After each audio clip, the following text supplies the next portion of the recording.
would you scary you might be fail or make a wrong like choice for your business? So yeah, I mean, there's a lot of failure when you go into business for yourself. That's always kind of in the back of your mind. You definitely try to minimize your risk of failure throughout all your business ideas or endeavors. Me personally, I kind of felt that we went the safe route, I guess you could say. When we started, I was 15 years old, so I'd never had a business before. And it was my mom, that's my partner, she's 50% owner in the clothing store, My Closet Envy. And we had a year of planning basically before we actually, implemented anything. It was my DECA project my sophomore year of high school. And with that, basically I did all the research, figuring out, what's our target market going to be? What's going to be our product lineup? What are we going to, where are we going to locate? How are we going to market? All this type of stuff. And while researching that alone, you're seeing, okay, there's, one pin drops, one domino falls. There's a lot that can fall with it. There's always that risk of failure. And even like to this day, 5 years in, there's still a lot of risk of failure with just small little decisions that can just domino effect throughout the whole business. So there's always kind of that in the back of the head, okay, this could possibly, be a failure. But at the same time, you have to kind of welcome failure with open arms because it kind of allows you to grow and make better decisions in the future.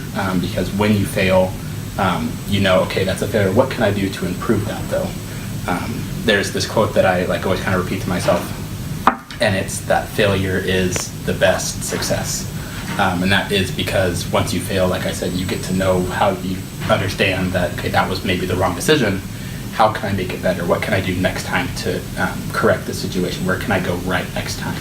And so that's kind of it's an instilled belief in me that, failure, yes, it's scary and it's always going to be there, but it can also lead to a better success. Okay. I know you as a student, like this quarter, and you run a business as well. So what kind of job you do, daily? So I'm still being owner, 50% owner. I am still in charge of daily operations. So a typical day for me would look like waking up. If it's a Tuesday, Thursday, I get to do my work before school, and then I get to come to school. What I do for work, it could anywhere between scheduling employees to be on shift. It could be checking orders for new product to come in.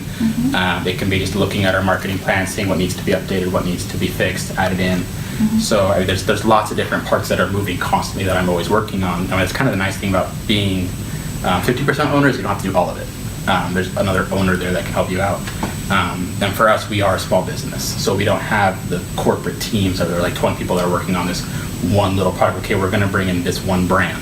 It's a community effort between me, my mom, the other owner, as well as the employees. We do it together, which kind of builds our basis of the family aspect of it. But time management that's your most important aspect when it comes to this being small business owner. Just because, like you said, I am in school still. I'm also the chair of the local Relay for Life event, which means that my time it's very spread out and I'm very thin a lot.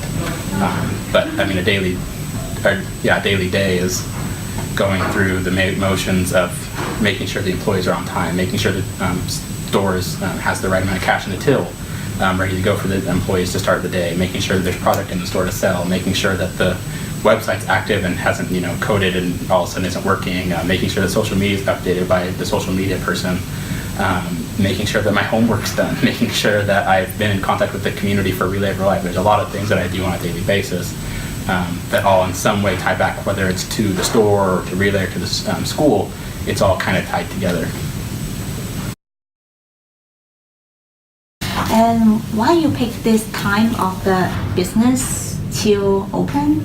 So when I was I'm from freshman year of high school, I always knew that I wanted to own a store. I never knew what type of store I wanted to own. I just knew that I wanted to own a store someday. So it was my 10th grade year of high school, my sophomore DECA project, that actually opened the store. I had decided, okay, I'm going to open a brick and mortar storefront in this project. It's all theoretical. And I asked my mom to help me. Well, she has this passion for fashion, as all of her friends called it. And the idea was, okay, well, you like clothes, I like business, I want to open up a store, let's just open up a clothing store. And so she kind of assisted me in learning about the brands, learning about, how the fashion industry works. Mind you, she's never had a job before either, so this is all new to her as well, but she knew clothes. She knows clothes like the back of her hand. And so with that kind of ingenuity, from her knowledge, I was able to take that and build a clothing store theoretically on paper. And then when competition actually rolled around, then I ended up placing like high place, like 98% out of 100, and like first place at area regional competition. That's when the deal was made with my parents. Okay, you guys are actually doing really well at this. If you make it to state, or if you at state place in the top 10, whatever your score is, we'll consider taking this project and using it. So that's where it actually came to be an actual business, was that project. At state, I ended up placing in 8th place. And I was 4 points off the nationals that year. And so they took the business. Me and my mom are now 50% owners in it each. And we run the business.